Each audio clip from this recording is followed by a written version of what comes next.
Pragmata has an 86 on Metacritic, 97% positive reviews on Steam, and it sold 1 million copies in 2 days. I'm giving it a 7. There's a lot to like about Pragmata. The combat is genuinely excellent, the RE engine is smooth as silk, with excellent handling, and the hacking system has real strategic depth. But every review you read will tell you that the father-daughter story is what elevates it. And I'm telling you, as someone who actually has a kid, this game is a one-note, shallow exploration of parenthood. God of War at least understood the tension, frustration, and love that exists between a parent and a child. That story is about Kratos not knowing how to talk to his son and Atreus testing boundaries and seeking freedom. Pragmata thinks fatherhood is a little anime girl going, "Let's go, Hugh," and drawing pictures of you. It's all sweetness and no substance. It has the emotional depth of a kiddie pool. Thanks for talking to me all the time. Ta-da! I drew it! There's no doubt from a gameplay and visuals perspective, Pragmata is incredibly polished. It delivers a really fun third-person combat experience that feels like a retro linear action game from the earlier mid-2000s, except now it has a unique hacking system. The controls are, to put it mildly, like magnificent. They're complex and intuitive at the same time. Selecting hacking nodes and weapons in real time gives every encounter genuine strategic depth, and you can approach the same fight in multiple styles. The game adds mechanics gradually as you play, so fights ramp up in difficulty in a very satisfying way, and they never get boring. Pragmata is also spectacularly beautiful, with environments that shatter the moon-based premise wide open. You get what you expect, low-gravity moonscapes, but you're also traveling through dense jungles, and even a replica of New York City that looks like it's been ripped out of Inception. The whole thing is a shining example of the NASA punk aesthetic. This would be chunky real-world space hardware mixed with speculative tech and hard science fiction. Capcom clearly knows how to build a world that you want to be in. The question is whether they built characters worth being there with.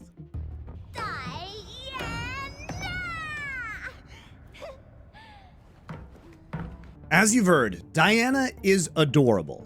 She's the embodiment of a wide-eyed 6-year-old experiencing the world for the first time, and we're there to watch her amazement and joy. Unfortunately, that's all there is. Hugh and Diana's relationship is like being the fun uncle. You give her presents, you take her to the amusement park, you give her treats and candy, and bask in that easy warmth. But there's none of the conflicts or difficult moments that give a parent-child relationship actual dimension. Hugh starts the game as protective and fatherly and stays in that exact emotional register until the credits roll. Diana? Now she's curious and cheerful for 15 straight hours. I believe she's an AI because she genuinely feels like a robot with no emotional range. If Diana were a real 6-year-old, you'd spend 20 minutes in the shelter waiting for her to put on her coat and then dealing with her crash out after you destroyed her favorite robot.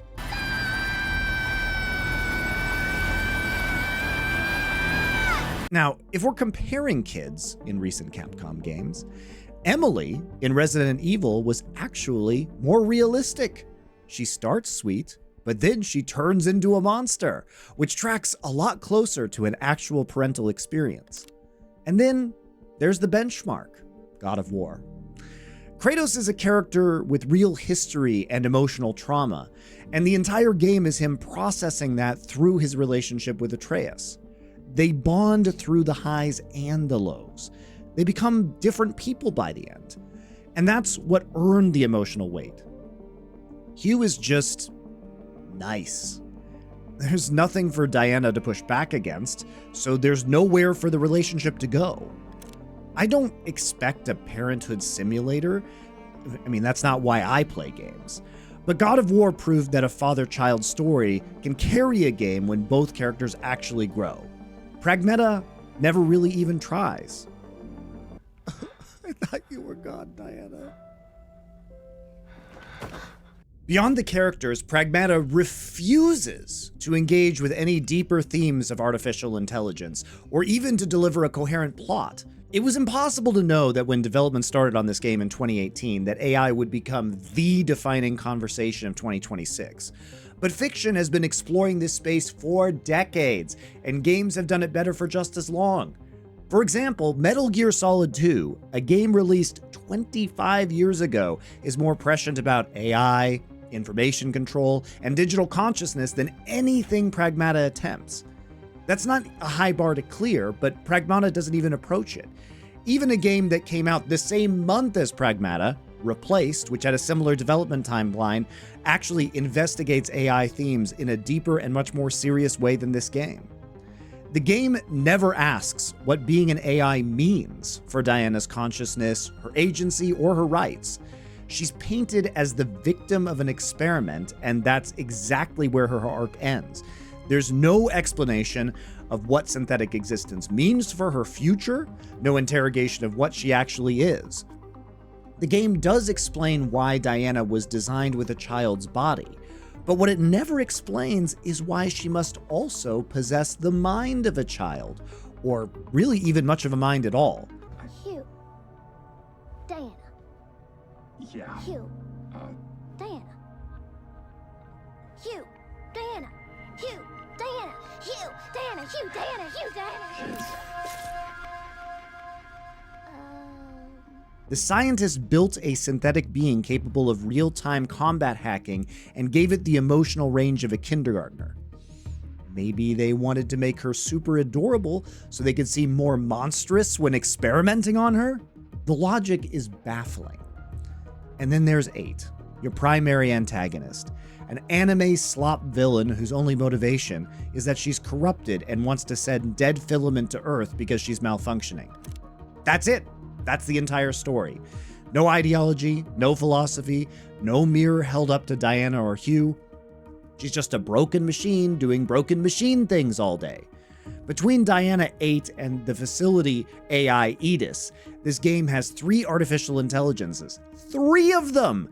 And not a single interesting thing to say about any of them at all. Furthermore, the rest of the background of the story is just paint-by-numbers tragedy. Oh no, I have a dying daughter and I'm trying to save her. Ah, the evil corporation. I wish Capcom could actually look at some depth if they're trying to get to a corporate dystopia. Again, Replace came out this month, did a lot better. Who could have predicted that this would be games? Oh, I turned into an anime monster. There's a pattern in Pragmata's design that I want to talk about specifically because I think it explains a lot of the frustration that I felt across my 15 hours of playing this game. And that's that it has a habit of padding its runtime with mechanics that don't really respect your engagement. Now, some players might really like the training simulators because the action is fun and they want an additional challenge. But I would have rather seen the development time that goes into these training simulator missions be applied to, guess what? The actual game itself, and extending maybe the runtime a little bit. Instead, all you get are these VR combat challenges that help you master mechanics, but they're not core to the story. They just feel repetitive, and they break up the pacing, and they feel more like homework assigned by a game that doesn't trust you to learn by playing it. Then it falls into the pattern that a lot of, particularly Japanese games had in the late 90s and early 2000s, which is pointless exploration. Pragmata is full of dead-end paths that exist for only one reason. There's some kind of upgrade or currency at the end. There's no environmental story, there's not really that many puzzles, there's not much optional lore, there's rarely a combat encounter, and it's just a corridor, something to pick up, and then you walk back. This game is asking you to be a completionist without giving you really a reason to complete anything, and it's busy work designed as content. Like, oh, you must walk to the dead end in order to get the upgrade point. Ooh, gameplay. Finally, there's the hide-and-seek minigame. At one point, the game is going to ask you to play hide-and-seek with Diana in the shelter. It repeats, and repeats, and repeats, and you can do it every time you go back to the shelter. Hate to break it to you guys, but hide and seek is boring with kids in real life, and it's doubly boring in a video game. It might be the most annoying minigame I've encountered in a modern release. I regret my decision to play this game. Not Pragmata, but the hide-and-seek game. And these are minor points. None of them are deal breakers individually, but together they point to what I think is kind of an outmoded design philosophy that measures value in playtime rather than quality of engagement. And that's disappointing because Pragmata is a game that is filled with quality engagement otherwise. And the core loop is actually very good. The padding doesn't just waste time, it is actively undermining the pacing of something that would be tighter and better and probably more complete if they spent that development time in the core game without it. This is what they do when the game doesn't have enough content to justify the price tag. It's like, we just gotta create training sims.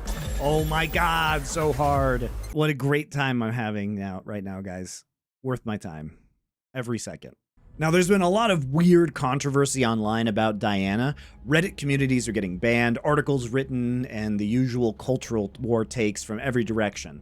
I'm not really going to discuss any of that. My critique about Diana is really about game design and whether her form factor as a child robot serves the mechanics and the narrative.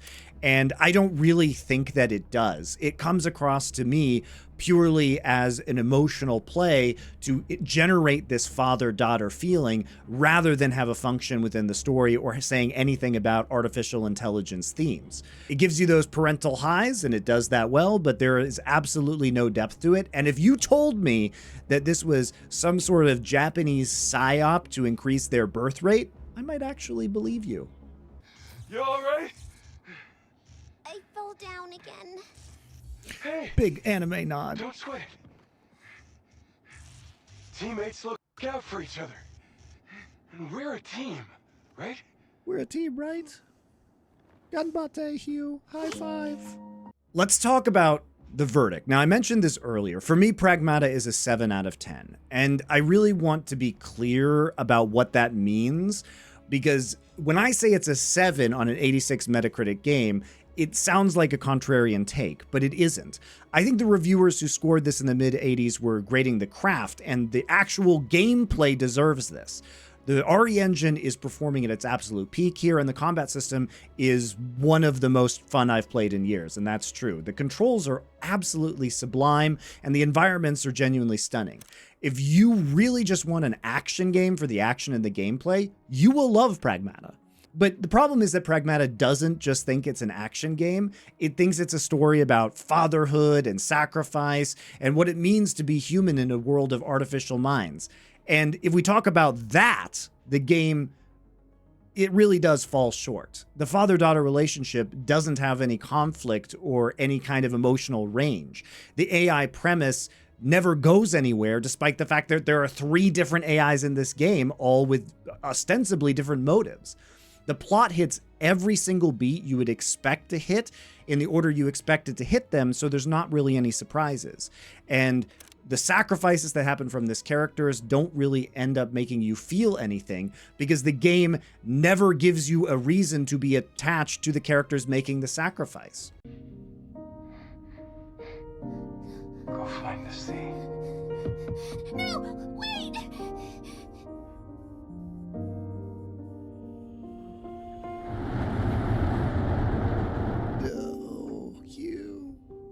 We can contrast this again with God of War, and you really feel the weight of Kratos handing the axe to Atreus. If we look at Replaced, it made me question whether an AI destroying its own backup was murder or suicide. Those games earn their emotional moments through complexity and ambiguity. Pragmata tries to earn them, but it just presents a cute kid and a heroic death, and that's just not enough. So if you want a great game with beautiful environments and some of the best combat controls of 2026, then go ahead, play Pragmata. You'll have a great time. But if you're looking for an emotional journey that some of these reviews promised, and a story that will stay with you, and a relationship that makes you think about your own kids differently or makes you want to have kids, it's not really there. Pragmata is a great action game that thinks it's a great story. It's really only one of those things. Pragmata. I'm ready.